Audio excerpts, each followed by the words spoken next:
Muito obrigado, Sr. Presidente de algumas bancadas, senhores deputados e senhoras deputadas, Sr. Ministro da Saúde, isto é um assunto muito sério que está aqui a debater-se hoje e não podemos ir com populismos. É um assunto muito sério porque estão a morrer pessoas nos hospitais em Portugal por falta de assistência. E, de facto, queria dizer à bancada do PS que o Chega utiliza a palavra caos porque os portugueses estão a utilizar a palavra caos. Vejam, senhores deputados, é notícia de jornal. Mais de 24 horas num cadeirão na urgência de Loures com uma pancreatite. O funcionamento é um caos. Isto é a descrição do SNS em Portugal. Não é uma palavra que o Chega inventou, é uma palavra descrita pelos portugueses. E os portugueses, sim, estão a morrer no SNS por falta de atendimento. Em Portimão, um bebê morreu à espera de 6 horas de transferência. No Beatriz Ângelo, um idoso morre também à espera de transferência. Em Serpa, um homem morre na calçada porque as urgências estavam fechadas. Em Évora, um homem morre na sala de espera sem que ninguém desse por ele. Quando deram por ele, já era cadáver.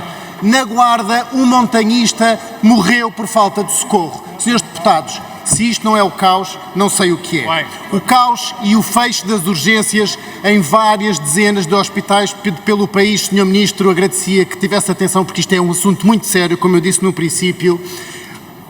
O fecho de urgências em várias dezenas de hospitais no país tem um culpado.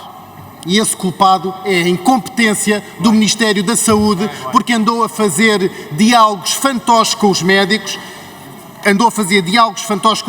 tomou decisões unilaterais que levaram médicos, farmacêuticos, enfermeiros, profissionais de saúde a ficarem mal dispostos com o SNS e a ficarem contra o Ministério e a ficarem contra o Estado. São pessoas que têm uma profissão vocacional, umas pessoas que deram, muitas delas, dezenas e dezenas de vidas pelo SNS e que hoje não se sentem queridas, não se sentem amadas e não se sentem bem no seu posto de trabalho. E isso é a culpa do Sr. Ministro da Saúde. Neste momento existem 4,3 milhões de horas extraordinárias que já foram feitas pelos médicos, segundo o portal de transparência. Muitos médicos têm já 600 horas, 700 horas de horas extraordinárias. Chegou uma altura em que os médicos, os enfermeiros e os farmacêuticos dizem chega. Sr. Ministro, qual é a resolução que traz para o SNS e não nos venha falar em reformas fantasmas que são feitas de costas para todos os profissionais ou num diretor executivo que ainda nem sequer tem os seus estatutos aprovados e que não serve mais do que uma figura de proa e de uma figura de engodo para os jornalistas e para os portugueses. Muito obrigado.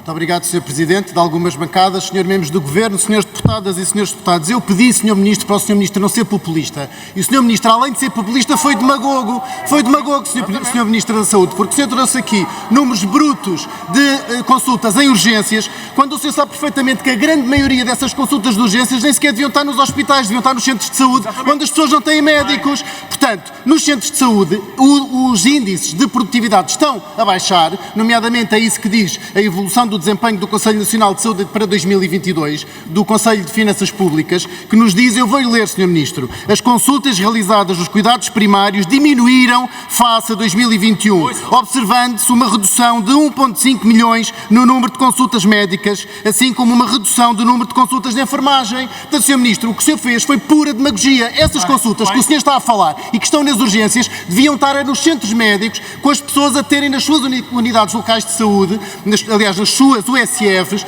nos seus centros médicos e com o seu médico de família.